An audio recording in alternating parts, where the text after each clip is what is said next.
Hey guys, আজকে আমি রাস্তা দিয়ে আসছিলাম আর ঠিক তখনই দেখি আমাদের বাড়ির সামনে একটা BMW পার্কিং করা।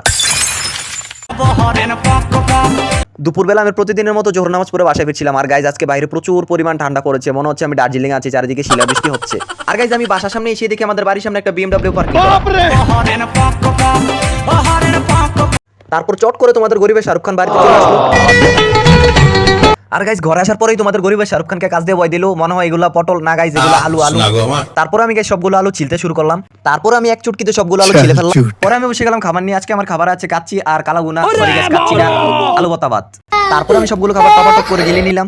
আর বিকালবেলা আমি চলে গেলাম ছাদে তাজা মুক্ত পরিষ্কার হওয়া বাতাস খেতে। আর ছাদে উঠেই তোমাদের গরিবের শাহরুখ খান দিলওয়ালে দুলহানে মুভি শুটিং করতে শুরু করে দিল। দেখো তোমরা শাহরুখ খান।